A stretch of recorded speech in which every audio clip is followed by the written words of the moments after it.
Question 1. What is the primary advantage of event-driven architecture, EDA, over traditional request-response models in cloud applications? Option A. It ensures synchronous communication between all components. Option B. It promotes tight coupling, simplifying dependency management. Option C. It enables loose coupling and asynchronous communication, enhancing scalability and resilience. Option D. It eliminates the need for any form of inter-service communication. The correct answer is, quote, it enables loose coupling and asynchronous communication, enhancing scalability and resilience. Here's the explanation. EDA's core benefit is loose coupling and asynchronous communication, which makes systems more scalable, responsive, and resilient by allowing components to operate independently without direct invocation. Question 2. In an event-driven architecture, EDA, which component is primarily responsible for reliably transporting events from producers to consumers and enabling decoupling? Option A. Event handler. Option B. Event source. Option C. Event channel/broker/bus. Option D. Direct API gateway.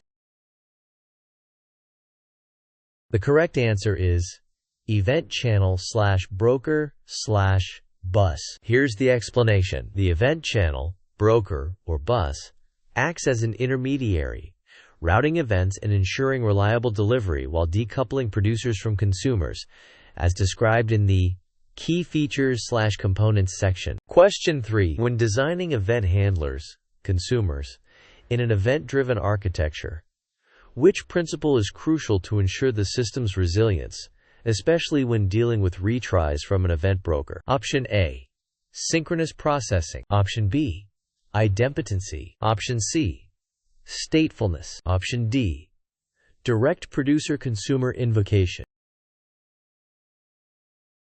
The correct answer is idempotency. Here's the explanation.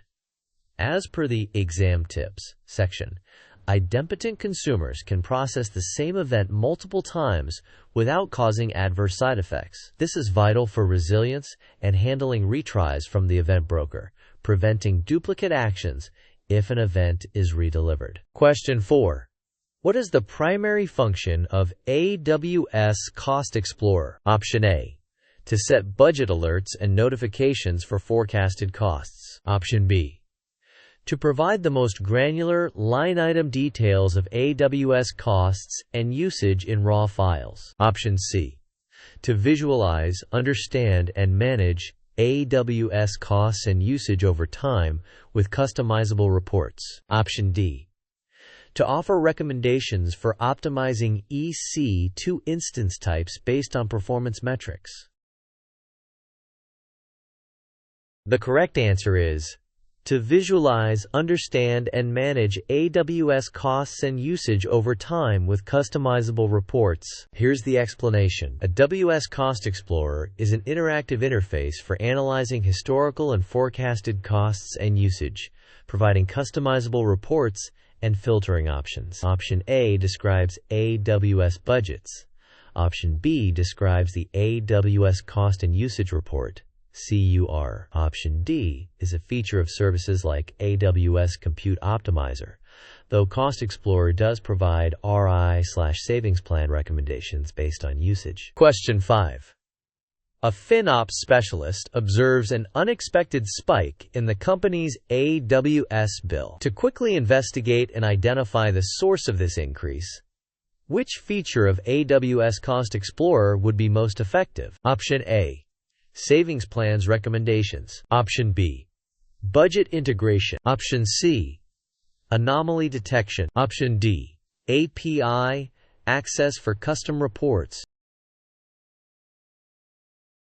The correct answer is anomaly detection. Here's the explanation. AWS Cost Explorer's anomaly detection automatically identifies and highlights unusual spending patterns or unexpected cost spikes, providing alerts to help investigate potential issues quickly. While other options are features of Cost Explorer, anomaly detection directly addresses the need to identify an unexpected cost spike. Question 6. An organization uses AWS Cost Explorer to analyze their spending. They frequently filter and group costs by project, department, and environment. What is a critical prerequisite for achieving effective granular cost analysis using these dimensions? Option A. Enabling AWS CloudTrail for all accounts. Option B. Consistently applying resource tags to all AWS resources. Option C. Setting up AWS budgets for each department. Option D. Integrating with AWS Security Hub. The correct answer is consistently applying resource tags to all AWS resources. Here's the explanation. The study material explicitly states, tags are king for granular analysis. For detailed cost breakdowns by project, department, or owner, proper tagging of resources is absolutely essential. Cost Explorer heavily relies on these tags for effective filtering and grouping. While other options are useful AWS practices, they are not the primary enabler for granular cost analysis by custom dimensions within Cost Explorer. Question 7. A finance team wants to be notified if their forecasted AWS spending for the development linked account is predicted to exceed 80% of their monthly budget before the end of the month. Which AWS service is best suited to meet this requirement proactively? Option A. AWS Cost Explorer to analyze historical spending trends. Option B. AWS billing alarms configured in CloudWatch for total estimated charges. Option C. AWS Budgets configured with a forecasted cost alert. Option D. AWS Cost Anomaly Detection to identify unusual spending patterns. The correct answer is AWS Budgets configured with a forecasted cost alert. Here's the explanation. AWS Budgets is designed for proactive cost management, allowing users to set custom budgets and receive alerts when costs or usage are forecasted to exceed a threshold. Cost Explorer is for reactive analysis.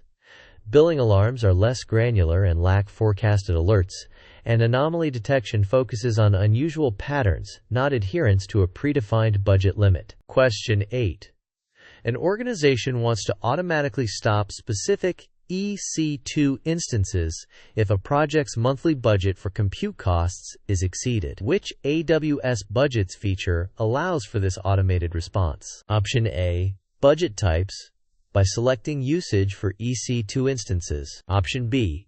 Notification methods by integrating with Amazon SNS to trigger a Lambda function. Option C. Budget actions configured to stop EC2 instances. Option D. Budget scope by applying the budget to specific resource tags. The correct answer is budget actions configured to stop EC2 instances. Here's the explanation. Budget actions allow you to automate responses when a budget threshold is met. These actions can include applying IAM policies, SCP policies, or stopping specific EC2 or RDS instances. This provides a direct, automated mechanism beyond just sending notifications. Question 9. Which of the following budget types would an organization use to monitor the percentage of their purchased EC2 reserved instances that are actively being used? Option A. Cost budget. Option B. Usage budget. Option C. Reservation utilization budget. Option D.